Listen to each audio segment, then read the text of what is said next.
नमस्कार, राज्यसभा टीवी में आपका बहुत स्वागत है। मैं हूं आपके साथ अमृता चौरसिया। बिहार के सियासी समर में दूसरे दौर के लिए सोमवार को नामांकन पूरा हो गया है। आज नामांकन पत्रों की जांच होगी। पहले दौर के लिए पार्टियों ने प्रचार अभियान तेज कर दिया, तो वहीं चुनाव आयोग ने प्रचार अभियान में जातिवादी टिप्पणियों पर ऐतराज जताते हुए कड़ी कार्रवाई करने की बात कही। बिहार के तमाम अपडेट हम आप तक पहुंचाएंगे, लेकिन उससे पहले नजर हेडलाइंस पर।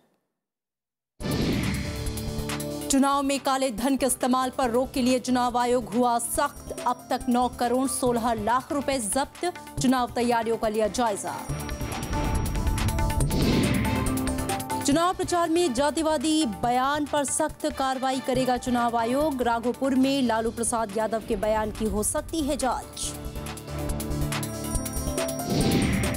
बिहार चुनाव में दूसरे दौर के लिए आज नामांकन पत्रों की जांच। 1 अक्टूबर तक वापस लिए जा सकेंगे नाम। 6 जिलों की 32 सीटों पर 16 अक्टूबर को होगा मतदान।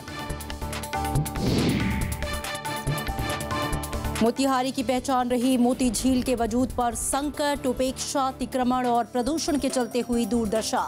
झील का संरक्षण बना चुनावी मुद्दा। बिहार विधानसभा चुनाव में काले धन के इस्तेमाल पर रोक के लिए चुनाव आयोग ने सख्त कार्रवाई करने की बात कही है। आयोग के मुताबिक अलग अलग कार्रवाइयों में अब तक 9 करोड़ रुपए से ज्यादा रुपए जब्त किए गए।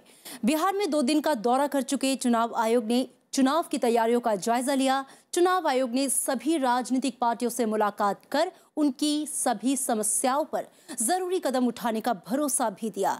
यही नहीं, उन्होंने राज्य पुलिस नोडल अधिकारियों और केंद्रीय अर्धसैनिक बलों के अफसरों से भी मुलाकात की। बिहार में चुनाव निष्पक्ष हो, ज्यादा से ज्यादा वोटर हिस्सा ले, किसी तरह की कोई आपराधिक वारदात सामने न आए और धन बल पर पूरी तरह से लगाम हो। इन तमाम इंतजामों का जायजा लेने के लिए चुनाव आयोग की एक टीम ने बिहार का 2 दिन का दौरा किया। चुनाव आयोग ने सभी राजनीतिक पार्टियों से मुलाकात भी की। आयोग की माने तो पार्टियों के तमाम सुझावों पर विचार किया जाएगा। उन्होंने हमसे ये भी अनुरोध किया है कि उनको चुनाव सामग्री इत्यादि ले जाने के लिए अतिरिक्त वाहनों का इस्तेमाल करने की अनुमति दी जाए, और जिसके ऊपर आयोग विचार कर रहे हैं और 1 रोज में उसके ऊपर हम उचित निर्देश जारी कर देंगे। आयोग ने पटना में प्रेस कॉन्फ्रेंस कर कुछ अहम मुद्दों पर जोर दिया।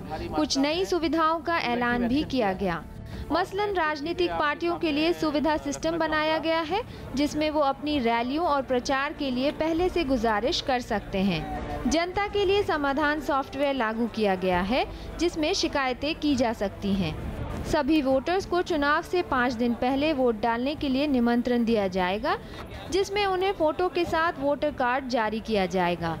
हर विधानसभा सीट के लिए 4 पोलिंग स्टेशन बनाए गए हैं। इसके साथ साथ चुनाव निष्पक्ष हो, किसी तरह की कोई आपराधिक वारदात न हो, इसके पुख्ता इंतजाम किए गए हैं। पूरे राज्य में 62 कंस्टिट्यूएंसीज ऐसी हैं जो संवेदनशील हैं, जहां पे धन के दुरुपयोग की ज़्यादा से ज़्यादा संभावनाएं हैं।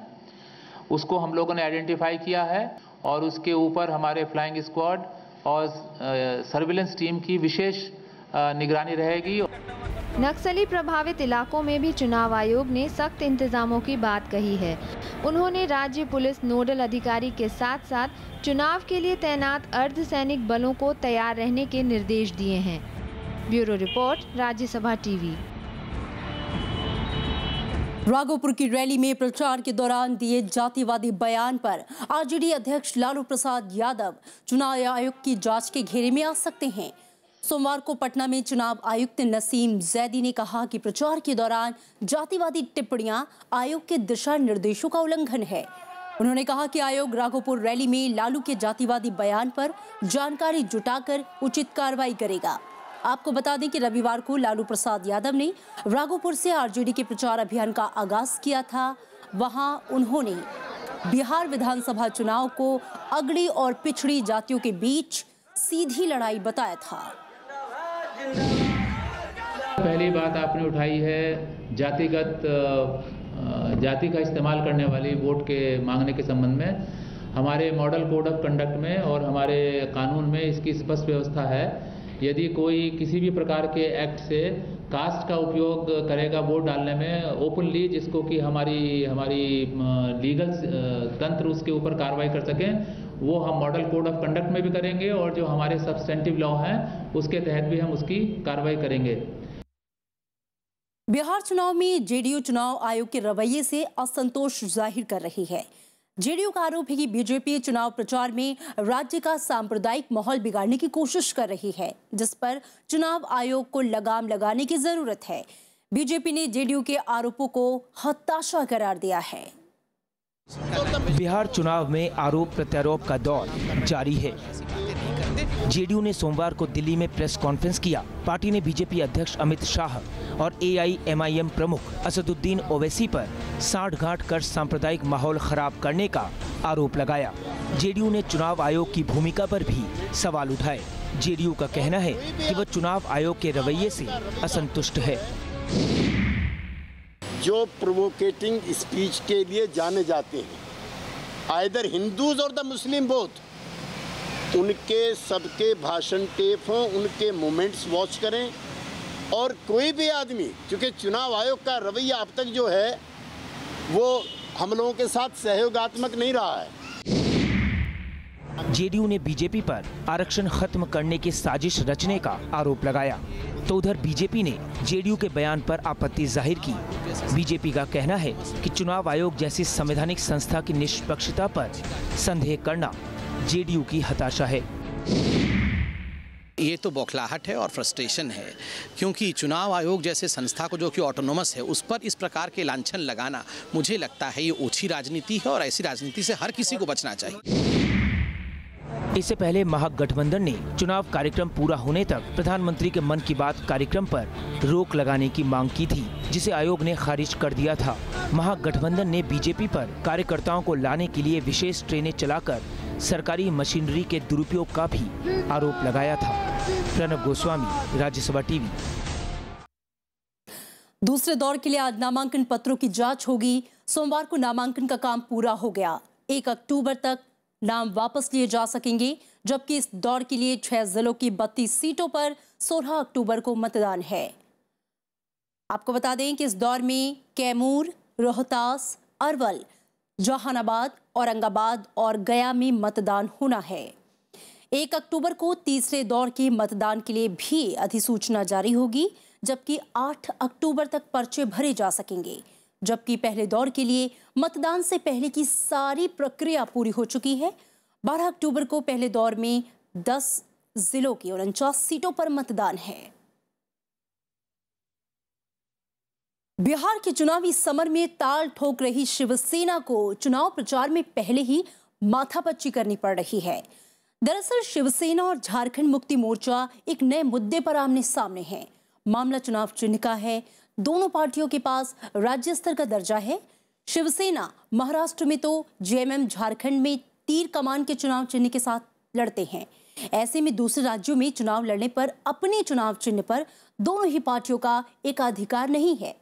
आपको बता दें कि इससे पहले जेएमएम 2010 में बिहार चुनाव में 60 सीटों पर चुनाव लड़ चुकी है, जिसमें उसके हिस्से 1 सीट भी आई थी। बिहार में शिवसेना तीर कमान चुनाव चिन्ह पर अपना दावा बता रही है। हमारा तीर धनुष का सिंबल प्रारंभ से ही तीर धनुष था और अभी भी, चूंकि दोनों क्षेत्रीय पार्टियां हैं, महाराष्ट्र के हम मान्यता प्राप्त हैं और बिहार में हम चुनाव वर्षों से लड़ रहे हैं। हमारे vote of percentage Jharkhand Mukti Morcha और इसके अलावा अन्य क्षेत्रीय पार्टियों से हमें वोट ऑफ परसेंटेज ज्यादा मिलते हैं, इसलिए प्राथमिकता दी जानी चाहिए हमारे सिंबल को। सीधा रुख करेंगे, रविंद्र श्योराण हमारे संवाददाता हमारे साथ जुड़ रहे हैं। रविंद्र, आपसे जानना चाहेंगे कि चुनाव आयोग जो है वो बिहार के 2 दिन के दौरे पर था। हमने सुना कि साफ तौर पर यह स्पष्ट किया है चुनाव आयोग ने कि जातिवादी सूचक शब्द या इस तरह का कोई भी बयान जो है उस पर चुनाव आयोग सख्त रुख अपनाएगा। अब ऐसे में जिस तरह जातिवादी बयान चल रहे हैं, अभी राघोपुर में भी हमने देखा लालू प्रसाद यादव ने जिस तरह का बयान दिया, उस पर किस तरह की कार्रवाई हो सकती है? क्या जांच के दायरे में आ सकते हैं वो? अमृता, जो रविवार को लालू प्रसाद यादव की रैली थी राघोपुर विधानसभा के तरसिया गांव में, उस पर चुनाव आयोग की नजर है और चुनाव आयोग उसकी सीडी को पूरी तौर से देख रहा है कि उसमें किस तरह के बयानात दिए गए हैं। लालू यादव पर आरोप है कि उन्होंने बैकवर्ड और फॉरवर्ड इस तरह के शब्दों का प्रयोग करके जातिवादी राजनीति करने की कोशिश की है। अगर ये आरोप सिद्ध होते हैं, अगर चुनाव आयोग की नजर में इन आरोपों में कुछ दम दिखाई देता है तो उन पर कार्रवाई हो सकती है। इसमें जनप्रतिनिधि कानून के धारा 121 और भारतीय दंड संहिता की धारा 151 के तहत इसमें कार्रवाई की जा सकती है। इसके अलावा लालू प्रसाद यादव को अगर इसमें कुछ सच्चाई मिलती है तो लालू यादव को आने वाले चरण के किसी भी जो चुनाव होने वाला है उसमें रैली करने से रोका जा सकता है। वो किसी भी सभा का हिस्सा नहीं बन जाएंगे, उन पे प्रतिबंध लगाया जा सकता है। साथ ही साथ अगर उन पे मामला दर्ज होता है तो इस जो कानून के तहत उनको 3 साल तक की सजा का भी प्रावधान है। जी। उनके अलावा हमने देखा कि उपेंद्र कुशवाहा जो है उनके बयानात को भी स्कैन किया जा रहा है। उसके अलावा जो केंद्रीय मंत्री आ रहे हैं उनके जो दौरे हैं उन पर भी नजर रखी जा रही है। साथ ही साथ जो बड़े नेता चुनाव प्रचार में हिस्सा ले रहे हैं, चाहे वो किसी भी दल के हों, उनके भी बयान जो है उनको देखा जा रहा है। चुनाव आयोग सारे बड़े माफ कीजिए बड़े नेताओं की जो रैलियां हैं उनको वीडियोग्राफ कर रहा है ताकि उसको खंगाला जा सके कि इसमें कहीं किसी तरह की सांप्रदायिक या नस्ली टिप्पणी तो नहीं की गई है। जी। और माफ कीजिए अगर बात करें कि चुनाव आयोग जो है जो पहले 3 चरण के मतदान होने हैं उनके लिए जो रूपरेखा तैयार की गई थी, अभी तक जो एडीजी लॉ एंड ऑर्डर से उनका मिलना हुआ, डीजीपी से मिलना हुआ, गृह सचिव और चीफ सेक्रेटरी जो है उन सबसे मुलाकात करने के बाद चुनाव आयोग ने अभी तक जो है संतुष्टि जाहिर की है कि जो चुनाव के लिए तमाम इंतजामात किए गए हैं वो सब मुकम्मल हैं और उनमें किसी भी तरह की खामी नहीं है। सुरक्षा बंदोबस्त जो है वो क्योंकि पहला जो फेज है वो और दूसरा जो फेज है उनमें थोड़ा सा लेफ्ट मूवमेंट का असर रहता है, नक्सलाइट मूवमेंट का उसमें असर रहता है। तो उसमें खास तौर पे जो है किया गई है प्रयास की नेत्रा नाम का एक ड्रोन है उसका प्रयोग करके जो भौगोलिक और कठिन परिस्थितियां हैं जहां पे सीआरपीएफ की भी पहुंच नहीं है वहां पे उनको देखा जाएगा कि उनके माध्यम से कि किसी तरह का नक्सल मूवमेंट ना हो और किसी भी तरह से भय मुक्त बनाने के लिए कोई भी मतदाता को लुभाने की कोशिश ना करे और किसी भी तरह का उन पे दबाव ना डाले। इसके लिए सीआरपीएफ की पहली बार जो इतिहास में है 750 के आसपास कंपनियां तैनात की गई हैं जिसमें करीब 1 लाख के आसपास जो है अर्धसैनिक बल होता है। जी बिल्कुल। तो आपने बताया कि कुछ चीजें जो हैं इस बार पहली बार भी हो रही हैं। चुनाव आयोग हर मुद्दे को लेकर बहुत सख्ती अपना रहा है ताकि निष्पक्ष चुनाव कराए जा सके। शुक्रिया हमसे बातचीत करने के लिए। फिलहाल यहाँ रुकेंगे एक ब्रेक के लिए और ब्रेक के बाद आपको दिखाएंगे बिहार में पहले दौर का तेज होता चुनाव प्रचार मैदान में उतरेंगे दिग्गज।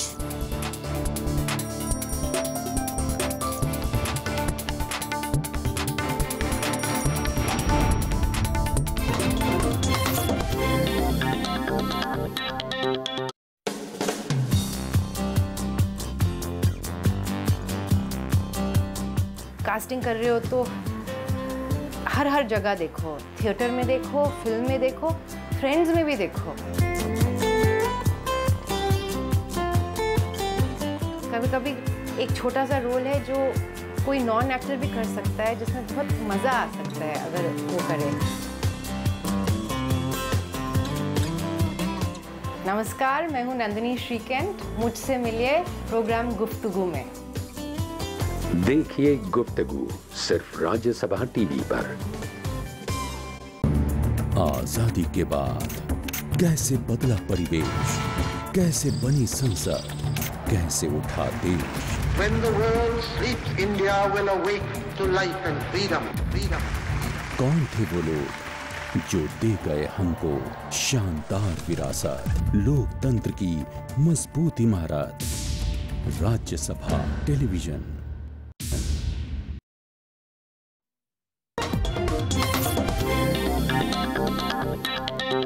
ब्रेक के बाद स्वागत है आपका। बिहार विधानसभा चुनाव में कांग्रेस ने धुआंधार प्रचार की रणनीति अपनाई है। पार्टी ने अध्यक्ष सोनिया गांधी और उपाध्यक्ष राहुल गांधी की रैलियों के कार्यक्रम को अंतिम रूप दे दिया है। पार्टी के मुताबिक बिहार के सियासी समर में सोनिया गांधी 9 और उपाध्यक्ष राहुल गांधी 4 रैलियों को संबोधित करेंगे। भागलपुर और गया जिले में 3 अक्टूबर की रैलियों से सोनिया गांधी प्रचार का आगाज करेंगी। राहुल गांधी 7 अक्टूबर की रैलियों से प्रचार की शुरुआत करेंगे। उधर बीजेपी ने भी चुनाव प्रचार की व्यापक तैयारियां की हैं। आने वाले दिनों में प्रधानमंत्री नरेंद्र मोदी समेत कई दिग्गजों की रैलियां होंगी। चुनाव तैयारियों की रणनीति के मद्देनजर बीजेपी अध्यक्ष अमित शाह आज पटना में दर्जन भर केंद्रीय मंत्रियों और राष्ट्रीय प्रभारियों के साथ बैठक करेंगे। इसके अलावा अमित शाह करीब एक हफ्ते तक बिहार में ही रहेंगे।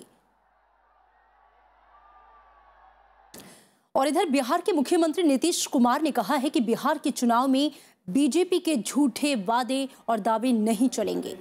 उन्होंने ये दावा किया है कि राज्य की जनता बखूबी जानती है कि बिहार का विकास कौन कर सकता है।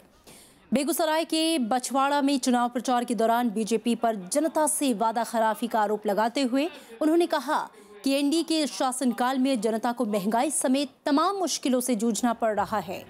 नीतीश कुमार ने कहा कि लोकसभा चुनाव में बीजेपी ने जनता से जो चुनावी वादे किए वो अब तक पूरे नहीं हुए हैं। बीजेपी ने कहा था कि वो विदेशों में जमा काला धन वापस लाएगी, लेकिन अब तक ये वादा पूरा नहीं हुआ। तो कुल मिला के पहले दौर के लिए जो चुनाव प्रचार है उसके लिए जो तमाम पार्टियां हैं वो कमर कस चुकी हैं। जनता के बीच जाकर कैसे अपनी बातों को जनता को समझाना है, उनकी नब्ज को कैसे पकड़ना है और कैसे जनता का वोट अपने पक्ष में करना है, इसके लिए स्ट्रैटेजी जो है वो अलग अलग पार्टियां बना रही हैं। सीधा रुख करेंगे कृति का, हमारे संवाददाता हमारे साथ सीधे जुड़े हैं। कृति, आपसे जानना चाहेंगे, कांग्रेस जो है वो भी रैलियों की तैयारियों में है, सोनिया गांधी और राहुल गांधी की रैलियां होने वाली हैं। इधर बीजेपी भी बड़े स्तर पर बड़े नेताओं की रैलियों की तैयारी कर रही है। आपसे जानना चाहेंगे क्या क्या तैयारियां चल रही हैं रैलियों के मद्देनजर? जी अमृता, देखिए जैसे जैसे चुनाव की डेट करीब आ रही है उस तरह से सारी पार्टियां चुनाव प्रचार में जान फूंकने की कोशिश कर रही हैं। अगर मैं कांग्रेस की बात करूं तो सोनिया गांधी 9 रैलियां, राहुल गांधी 4 रैलियां एड्रेस करेंगे। यहाँ पर सोनिया गांधी 3 अक्टूबर से शुरुआत करेंगी और साथ ही 17 अक्टूबर को भी रैलियां एड्रेस करेंगी। राहुल गांधी की अगर मैं बात करूं तो 7 तारीख को, 26 तारीख को, 30 तारीख को उनकी लगातार रैलियां होती रहेंगी, पब्लिक मीट्स होती रहेंगी। वहीं अगर मैं बीजेपी की बात करूं तो आज अमित शाह पटना आ रहे हैं रणनीति डिसाइड करने के लिए कि पार्टी किस तरह से आगे प्रचार करे। तो लिहाजा एनडीए अलायंस और महागठबंधन अलायंस ये सभी पूरी जान फूंकने की कोशिश कर रहे हैं जहां तक इलेक्शन कैंपेन का सवाल है। जी अमृता। जी बिल्कुल। और अगर हम बात करें महागठबंधन की, तो वहां पर किस तरह की स्ट्रैटेजी बनाई जा रही है? पहले दौर का जो चुनाव है उसके लिए क्या कुछ तैयारियां हैं उनकी रैलियों को लेकर? जी अमृता, रैलियां तो लगातार होती रही हैं। हमने देखा कि किस तरह से आरजेडी चीफ लालू प्रसाद यादव ने भी राघोपुर कंस्टिट्यूएंसी में रैली शुरुआत की और किस तरह से बीजेपी पर टारगेट किया। लगातार अगर मैं नीतीश कुमार की भी बात करूं तो वो भी बीजेपी को टारगेट करते आ रहे हैं। कांग्रेस की भी अगर बात करें तो सूत्रों से हमें पता चल रहा है कि बीजेपी को टारगेट करने की कोशिश होगी कि वो एंटी फार्मर है, एंटी पीपल है। और वहीं जहां ये महागठबंधन है उनका एक ये कहना होगा कि हम सबको साथ लेकर चलने वाले हैं, एक सेक्युलर अलायंस है, तो उस लाइंस पर बीजेपी को टारगेट किया जाएगा। और जहां तक आरएसएस चीफ का एक स्टेटमेंट आया था कि रिजर्वेशन पॉलिसी के ऊपर, उस तरह से सभी जितनी भी पार्टियां हैं महागठबंधन में उन्होंने भी कहीं ना कहीं उसको एक मुद्दा बना लिया है और वो लोगों में प्रचार कर रहे हैं कि जैसे ही बीजेपी पावर में आएगी वो वैसे ही रिजर्वेशन पॉलिसी को रिव्यू करेगी। तो इन सारी तैयारियों के साथ महागठबंधन आगे बढ़ रहा है। जी अमृता। जी कृति, यानी कि पहले दौर के चुनाव प्रचार के लिए सभी पार्टियां तैयार हैं और बहुत ही रोचक और दिलचस्प कड़ा मुकाबला यहां पर देखने को मिलेगा रैलियों में भी। शुक्रिया कृति इस बातचीत के लिए। चुनाव से पहले दल बदलने का सिलसिला थमने का नाम नहीं ले रहा। सोमवार को आरजेडी प्रमुख लालू प्रसाद यादव के छोटे साले सुभाष यादव ने भी उनकी पार्टी छोड़ दी। उन्होंने बड़े भाई पप्पू यादव का साथ देने का मन बना लिया है। सुभाष यादव पप्पू यादव की जन अधिकार पार्टी में शामिल हो गए। पप्पू यादव का साथ देने के लिए छोटे भाई के साथ साथ और भी कई नेता उनके साथ हो लिए हैं, जिनमें बिहार शरीफ विधानसभा सीट से पूर्व विधायक पप्पू खान, मोकामा से एलजेपी उम्मीदवार नलिनी रंजन सिंह उर्फ ललन सिंह, गोविंदगंज से जेडीयू विधायक मीना देवी, पूर्व मंत्री शांति देवी, आरजेडी के वरिष्ठ नेता रघुवंश प्रसाद सिंह के भाई रघुपति सिंह भी शामिल हैं। उन्होंने मुख्यमंत्री नीतीश कुमार पर निशाना भी साधा है। जहां जहां हमारे शुभचिंतक हैं बिहार के कोने कोने में, आज सभी लोग ज्वाइन किए हैं और भी लगातार ज्वाइन करते रहेंगे इस पार्टी में और जन अधिकार पार्टी का झंडा को बुलंद करेंगे और पप्पू यादव जी को बिहार का मुख्यमंत्री बनाएंगे। यही हम लोग का संकल्प है। और उधर दल बदल के अलावा रिश्तेदारों की नाराजगी से भी कई क्षेत्रीय पार्टियां और बड़े नेता परेशान हैं। उधर दल बदल के अलावा रिश्तेदारों की नाराजगी से पार्टियां परेशान हैं। अगर हम बात करें तो साफ तौर पे देखा गया है कि क्षेत्रीय पार्टियों के जो उनके नेता हैं वो लगातार पार्टियां छोड़ रहे हैं, बगावत का झंडा जो है वो बुलंद कर रहे हैं और इसे लेकर परेशान हैं।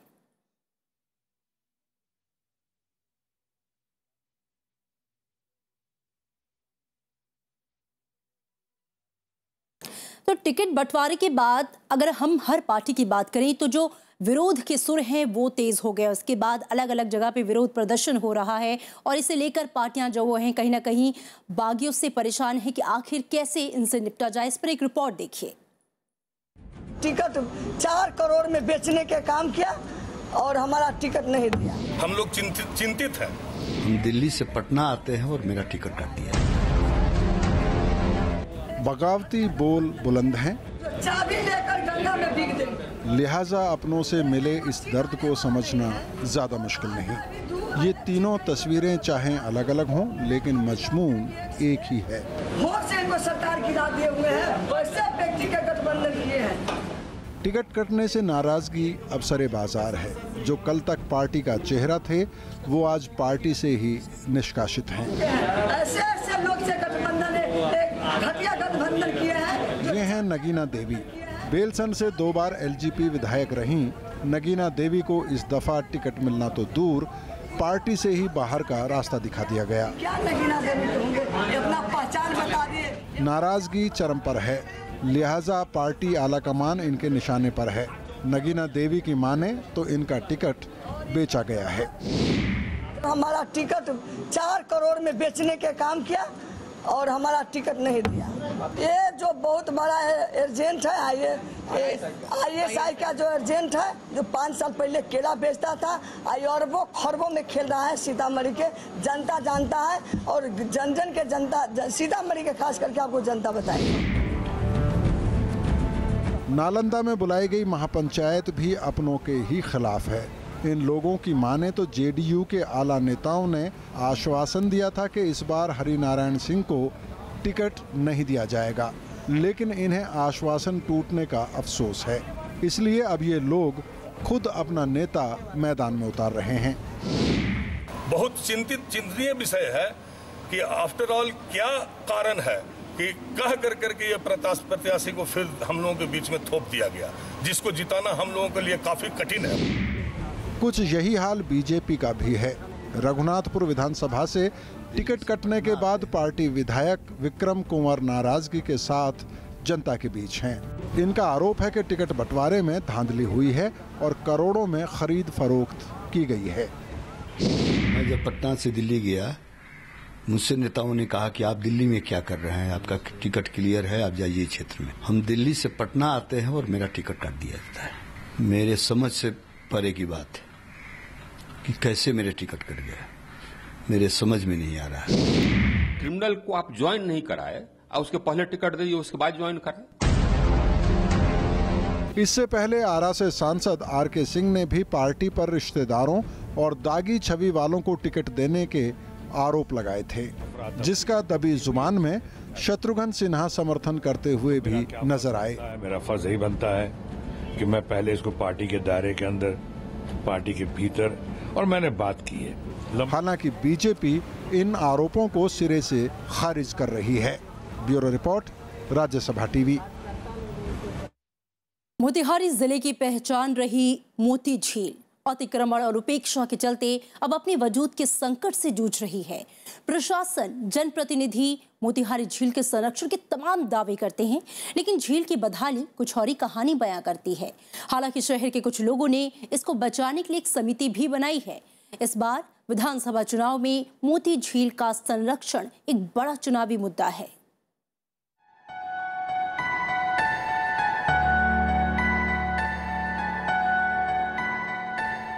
चारों ओर फैली जलकुंभी को देखकर शायद ही अंदाजा हो कि एक झील है। उस पर आसपास मकानों के अतिक्रमण के चलते झील अब बामुश्किल से ही नजर आती है। ये मोतिहारी की मशहूर मोती झील है, जिसके नाम पर ही मोतिहारी शहर का नाम पड़ा। किसी जमाने में गंडक नदी की पुरानी धारा से इस झील का जन्म हुआ था। कहा जाता है कि करीब 400 एकड़ में फैली इस झील में कभी मोती मिला करते थे। आज तक शासन और प्रशासन कुछ नहीं किया, इसलिए मोतिहारी की आम जनता मोती झील बचाओ अभियान समिति के कंधा से कंधा मिला के इस लड़ाई को और आगे तक ले जाए, तभी मोती झील का विकास होगा। अपनी बदहाली पर आंसू बहाती इस झील में अब मोती नहीं मिलते। भूमाफिया और प्रशासन की उपेक्षा के चलते ये झील तेजी से सिकुड़ती जा रही है। झील के दायरे में मकानों का अतिक्रमण दिखाई देता है। स्थानीय लोग बताते हैं कि झील में 30 फीट तक गहरा कचरा जमा हो गया है। मकानों से आने वाले गंदे पानी और कूड़े के चलते झील के अस्तित्व पर ही अब संकट के बादल मंडरा रहे हैं। मोती झील का लोगों ने जो है इंक्रोचमेंट कर रखा है और मोती झील के किनारे किनारे जो सड़कों पे दुकानें हैं वो एक एक्सीडेंट का कारण बनने वाला है। ये एक दिन भयानक हादसा होगा, जो एक्सीडेंट होगा, जो काफी लोग जो है इसमें इंजर्ड होंगे। झील के सौंदर्यीकरण के लिए सरकार ने फंड भी दिया, लेकिन नतीजा सिफर रहा। प्रशासन की तरफ से अतिक्रमण हटाने के लिए गंभीर कोशिशों की कमी भी साफ दिखाई देती है। स्थानीय जनप्रतिनिधि झील की दुर्दशा के लिए एक दूसरे पर आरोप प्रत्यारोप लगाते हैं। नीतीश जी की सरकार ने इस पर काफी काम किया और माननीय मुख्यमंत्री आए भी और देखे भी, और उन्होंने इसको कहा भी प्रकृति का देन है शहर को, इसको हम आगे डेवलप करेंगे, और जाकर के इस पर कार्रवाई भी किया, राशि भी अलॉट किया। लेकिन भारत सरकार जो राशि देने वाली थी उसने इसको अपने मातहत लेकर के इसका विकास करना चाहा। मोती झील तो मोतिहारी का सौंदर्य है, बचपन से देखिए, आज भी वो बहुत खूबसूरत है अगर उसकी सफाई ढंग से हो। सरकार चाहे जिसकी भी हो, उनका कर्तव्य बनता है कि मांग कर कोष लाएं और उसकी व्यवस्था, उसकी सुरक्षा, उसकी सफाई करें। भारतीय जनता पार्टी का एजेंडा सिर्फ विकास और विकास होता है, और राज्य सरकार के अधिकारियों के सहयोग से आए दिन अतिक्रमण करते जा रहे हैं, पूरे मोती झील के मूल स्वरूप को तबाह करके रख दिए हैं। हालांकि शहर के लोगों ने मोती झील को बचाने के लिए मोती झील बचाओ समिति भी बनाई है। इसके जरिए लोगों को जागरूक किया जा रहा है। पिछले 1 साल से जब से मोती झील बचाओ अभियान समिति का गठन हुआ, तब से मोती झील बचाओ अभियान समिति अपने कम संसाधनों के बावजूद हमेशा प्रयासरत है ताकि इस बदहाली पे चर्चा हो और इसकी स्थिति सुधर सके। बहुत सारे जनप्रतिनिधि जो यहाँ के स्थानीय विधायक, सांसद, सबों से हम लोगों ने मिला, अब डिबेट भी किया, सबों ने बड़े बड़े वादे किए, लेकिन आज तक कुछ नहीं हुआ। बिहार विधानसभा चुनाव में इस बार मोती झील के संरक्षण का मुद्दा जोर शोर से उठ रहा है। Bureau report, Rajya Sabha TV. लोकतंत्र 2015 में फिलहाल इतना ही। बिहार चुनाव से जुड़ी हमारी ये खास पेशकश आप देख सकेंगे सोमवार से शनिवार रात 7:30 बजे और 10:30 बजे और सुबह 7 और 11 बजे। इजाजत दीजिए, नमस्कार।